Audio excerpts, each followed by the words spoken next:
Hello everyone, कैसे हैं आप लोगों के लिए बहुत ही अच्छी न्यूज़ है। इसके बारे में हम लोगों ने पहले भी डिस्कस किया था। हाँ जी, सूचना सहायक भर्ती की विज्ञप्ति जारी हो गई है, जिसका हम लोगों को बहुत ही ज़्यादा बेसब्री से इंतजार था। कुछ समय पहले हमने यहाँ पे एक वीडियो भी बनाया था, जो आपको मिल गया होगा मेरे यूट्यूब चैनल पर, जिसपे हमने बोला था कि 20 जनवरी से पहले पहले सूचना सहायक की जो भर्ती है वो आ जाएगी, और ऐसा ही हुआ है। आज है 16 तारीख, और आज की डेट में आपका सूचना सहायक भर्ती का नोटिफिकेशन आउट हो गया है। इसके बारे में हम सारी बातें जानेंगे कि कौन कौन अप्लाई कर सकता है, एज लिमिट क्या है, एग्जाम कब होना है, इतना भी बता दिया गया है। और साथ में फॉर्म कब भरे जाएंगे, कब से शुरू है, फीस क्या है, वो सारी बातें हम जानने वाले हैं इस वीडियो में। अगर आप भी जानना चाहते हैं तो वीडियो के लास्ट तक बने रहिएगा। तो चलिए स्टार्ट करते हैं इसे हम लोग। देखिएगा, राजस्थान कर्मचारी चयन बोर्ड इसकी तरफ से 16 जनवरी 2023 को हमारा नोटिफिकेशन आउट हो गया है। सूचना सहायक भर्ती को लेकर ऑनलाइन आवेदन किया जाएगा, और जो आवेदन है वो आप अपनी एसएसओ आईडी से कर सकते हैं। इसके अलावा और जो भी बातें या जानकारी है वो आपको आरएसएमएसएस बोर्ड की जो वेबसाइट है उस पर यहाँ पर मिल जाएगी। तो चलिए बात करते हैं, ऑनलाइन ही आवेदन यहाँ पर किया जाना है, यह आप थोड़ा ध्यान रख लीजिएगा। क्लियर। चलिए आगे हम लोग यहाँ पे बात करते हैं नेक्स्ट कि यहाँ पर ना परीक्षा का ये जो आपका आवेदन शुल्क है वो क्या क्या रहेगा। तो सामान्य वर्ग और क्रीमी लेयर यानी कि जो आपका ओबीसी वगैरह है उसके लिए यहाँ पर रहेगा 450 रुपये, और राजस्थान का जो नॉन क्रीमी लेयर वर्ग है और उसके अलावा जो ईडब्ल्यूएस वगैरह है उनके लिए रहने वाला है 350 रुपये, और SC ST वालों के लिए रहेगा 250 रुपये।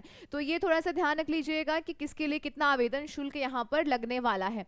उसके अलावा यहाँ पर ना लगभग ये 2730 पदों पर ये वैकेंसी जारी की गई है, और आरक्षण के हिसाब से यहाँ पर डिवाइड कर दिया गया है कि किसको कितनी सीटें किसके लिए रिजर्व हैं। तो ये आप यहाँ पर देख लीजिएगा। ओके, उसके बाद में हम यहाँ पे बात करते हैं बाकी जो SC ST वालों के लिए जो छूट वगैरह होती है वो यहाँ पर है ही। आगे हम यहाँ पे बात करने वाले हैं नेक्स्ट। देखिएगा, बाकी जो आपके उत्कृष्ट खिलाड़ी वगैरह हैं उनको जो छूट दी जाएगी जो भी है वो यहाँ पर देख सकते हैं।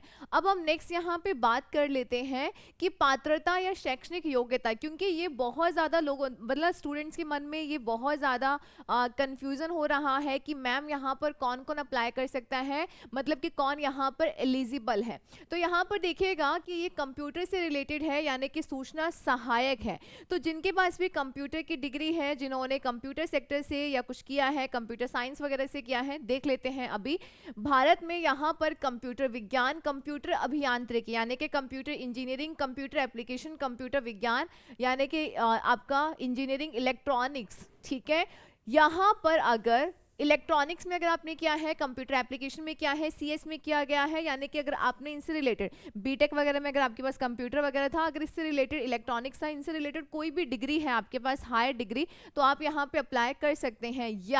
या यहाँ पे ध्यान रखिएगा कि अगर आपने कंप्यूटर में कोई कंप्यूटर से रिलेटेड कोई संस्था है मान्यता प्राप्त, अगर आपने वहाँ से पॉलिटेक्निक डिप्लोमा किया है, या कंप्यूटर साइंस या इंजीनियरिंग या कंप्यूटर एप्लीकेशन या सूचना प्रौद्योगिकी में अगर आपने इस यहाँ पर डिप्लोमा किया है, तो ध्यान रखिएगा बेसिकली ना कंप्यूटर की वैकेंसी है, मतलब सूचना सहायक की है, तो कंप्यूटर से रिलेटेड ही आपको डिग्री चाहिए। या तो आपने 3 साल का डिप्लोमा कर लिया हो कंप्यूटर में, या इंफॉर्मेशन टेक्नोलॉजी में कर लिया हो, या इसके समान आपके पास कोई डिग्री है, तो आप यहाँ पे अप्लाई कर सकते हैं।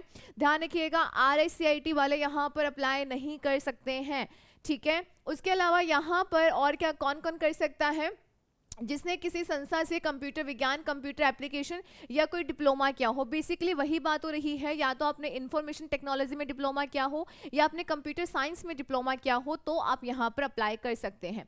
उसके अलावा इलेक्ट्रॉनिक्स विभाग में आपने, या फिर उसके अलावा अगर आपने इलेक्ट्रॉनिक या इंफॉर्मेशन टेक्नोलॉजी में किया हो, या फिर आपने ओ लेवल का भी तो एक कोर्स आता है ना, अगर आपने ये किया हो तो भी आप यहाँ पर अप्लाई कर सकते हैं। क्लियर। तो ये थोड़ा सा आप यहाँ ध्यान रख लीजिएगा, अगर आप इनमें से कुछ भी अगर आपने किया गया है तो आप यहाँ पे अप्लाई कर सकते हैं। ध्यान रखिएगा RSCIT का यहाँ पे नहीं होगा, अगर आपने RSCIT किया हुआ है तो आप यहाँ पे एलिजिबल नहीं हैं, ठीक है। ज़्यादातर बच्चों के मन में यही वाले डाउट आएंगे उससे रिलेटेड। अगर और कोई डाउट है तो आप कॉमेंट सेक्शन में डाल सकते हैं। ओके तो यहाँ पर हम बात कर लेते हैं और क्या होगा, हिंदी और इंग्लिश के टाइपिंग का टेस्ट होगा 20 शब्द प्रति मिनट, कम है हो जाएगा, इजीली हो जाएगा, ठीक है। उसके अलावा अगर हम यहाँ पे नेक्स्ट बात करना चाहें, मैं आपको बता दूंगी सिलेबस क्या क्या रहेगा। आयु की अगर हम बात करते हैं मिनिमम 21 ईयर, और कब होना चाहिए 1/1/2024, यानी कि 2024 में आपकी जो एज है मिनिमम कितनी होनी चाहिए 21 और मैक्सिमम होनी चाहिए 40। तो ध्यान रखिएगा मिनिमम 21 है, मैक्सिमम 40 है। मिनिमम 21 कब से लेंगे, तो ये 2024 से लेंगे, क्लियर। उसके अलावा अगर हम यहाँ पे बात करें कि भरने की आवेदन जो है वो कब से शुरू हो जाएंगे, तो ये शुरू होने वाले हैं 27 जनवरी। 27 जनवरी से लेकर ये आपके रहेंगे 25 फरवरी, ठीक है। जो मेन चीजें हैं ना जो आप लोगों के लिए बहुत ही ज्यादा इंपॉर्टेंट है वो हम लोग यहाँ पे डिस्कस कर लेते हैं। बाकी ये आपको मेरे टेलीग्राम चैनल पर मिल जाएगा इसकी पीडीएफ, आप वहां से इसको देख लीजिएगा कि और आपके लायक क्या क्या यहाँ पे बातें हैं वो आप यहाँ पे सारा इसको देख सकते हैं। बट हम यहाँ पे सिर्फ जो इंपॉर्टेंट चीजें हैं सबके लिए वही हम लोग डिस्कस करने वाले हैं। तो आपके जो फॉर्म है वो 27 जनवरी से शुरू हो जाएंगे, 27 जनवरी से लेकर 25 फरवरी तक आपके फॉर्म भरने की डेट है। परीक्षा का आयोजन, अब यहाँ पे देखो कि यहाँ पे सबसे बड़ी बात कि आपको ये भी दिया गया है कि आपका एग्जाम कब होना है, वरना तो हम यही मुश्किल में कि पता नहीं कब होगा। आपको यहाँ पे एग्जाम की डेट दे दी गई है कि जुलाई माह में होने की पूरी संभावना है। तो ध्यान रखिएगा कि अब आपके पास समय कम है, लगभग 6 महीने के आसपास का आपके पास समय रहेगा। तो अब जुट जाइए अगर आप इस वैकेंसी का बहुत बेसब्री से इंतजार कर रहे थे। प्रवेश पत्र जो है ये आपको मिल जाएंगे, ये सब बात की बातें हैं। तो ये यहाँ पर आप बहुत अच्छे से ध्यान रखिएगा, जाति प्रमाण पत्र वगैरह ये सारी चीज़ें आप यहाँ पर देख लीजिएगा। उसके अलावा ऑनलाइन अगर आप आवेदन करते हैं तो क्या क्या चीज़ें ध्यान में रखनी है, या आप आवेदन करते रहते हैं तो आपको ध्यान होगा। अब हम थोड़ी सी बात कर लेते हैं कि यहाँ पर एग्ज़ाम का पैटर्न क्या रहने वाला है, क्लियर। तो यहाँ पे देखिएगा मैक्सिमम यहाँ पर 100 नंबर का यहाँ पेपर होगा। यहाँ देखिएगा सूचना सहायक के पदों पर सीधी भर्ती हेतु परीक्षा की स्कीम, मतलब परीक्षा 2 भागों में होगी। केवल वे ही अभ्यर्थी जो परीक्षा के भाग फर्स्ट में आएंगे, परीक्षा सेकंड मतलब पेपर यहाँ पे आपके 2 होंगे। अगर कोई पेपर 1 में आ रहा है तो वही सिर्फ पेपर 2 में उपस्थित होगा। ऐसा नहीं आपने पेपर 1 नहीं दिया है और आप पेपर 2 के लिए प्रेजेंट हो रहे हैं, ऐसा नहीं होगा, ठीक है। अब यहाँ पर क्या क्या होना चाहिए देख लीजिएगा। फर्स्ट पेपर है वो आपका रिटन होगा, रिटन में जस्ट लाइक ऑब्जेक्टिव होगा, जिसमें आपका जैसे कि जो भी कंप्यूटर से रिलेटेड जो आपका सिलेबस है वो यहाँ पे दिया गया है वो आप देख लीजिएगा।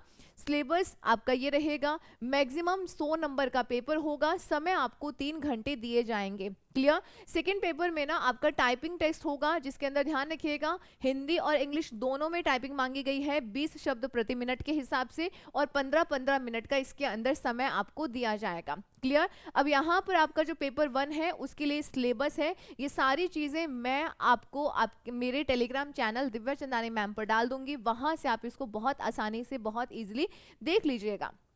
ओके तो ये सारी चीजें ध्यान रखिएगा। उसके अलावा अगर आपको कोई भी और इन्फॉर्मेशन चाहिए तो आप RSMSSB बोर्ड की वेबसाइट पे जाके चेक कर सकते हैं। ये वैकेंसी बहुत ज़्यादा इंपॉर्टेंट है, सो प्लीज़ जो भी योग्यता आप ध्यान रख लीजिएगा। इलेक्ट्रॉनिक्स वाले जिसने बीटेक किया हुआ है, इलेक्ट्रॉनिक्स में है, कंप्यूटर साइंस में है, या आपने कंप्यूटर से रिलेटेड कोई डिप्लोमा वगैरह किया हुआ है, 3 साल का है, 2 साल का है, आपने O लेवल वगैरह किया हुआ है, तो आप सभी यहाँ पर एलिजिबल हो जाते हैं, कंप्यूटर साइंस वाले, इलेक्ट्रॉनिक्स वाले। और अगर आपने इंफॉर्मेशन टेक्नोलॉजी में कुछ किया है या उसमें आपने डिप्लोमा वगैरह कर रखा है तो आप भी एलिजिबल हैं, O लेवल वाले भी एलिजिबल हैं। RACIT वाले मत पूछना, कमेंट सेक्शन में भी मत डालना, क्योंकि बहुत बार आप लोग वीडियोस नहीं देखते हो और वही सेम चीज़ें रिपीट करते हो जो मैं क्लास में यहाँ पे सेशन में बता चुकी होती हूँ। RACIT वाले यहाँ पर एलिजिबल नहीं होंगे, कहीं पे भी नहीं दिया गया है। पर्टिकुलर आपके पास कंप्यूटर की डिग्री होनी चाहिए तभी आप यहाँ पर एलिजिबल होंगे, कंप्यूटर या आपके पास कंप्यूटर टेक्नोलॉजी या फिर आपके पास IT यानी कि इंफॉर्मेशन टेक्नोलॉजी की अगर कोई डिग्री है तो आप यहाँ पर अप्लाई कर सकते हैं। वेतनमान मैंने आपको यहाँ पे नहीं बताया है, लगभग 26,000 के आसपास है। आपके पास यहाँ पे 2800 ग्रेड पे की ये वैकेंसी है, क्लियर।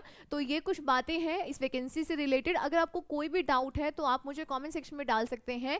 तो बहुत इंपॉर्टेंट ये वैकेंसी है, आप अपने दोस्तों के साथ जिनको इसका बेसब्री से इंतजार था आप उसके साथ शेयर जरूर कीजिएगा। ऐसे ही और अनदर इंफॉर्मेटिव वीडियो चाहते हैं तो आप मेरे चैनल को सब्सक्राइब कर सकते हैं। मिलते हैं अनदर सेशन में, टेक केयर, बाय बाय।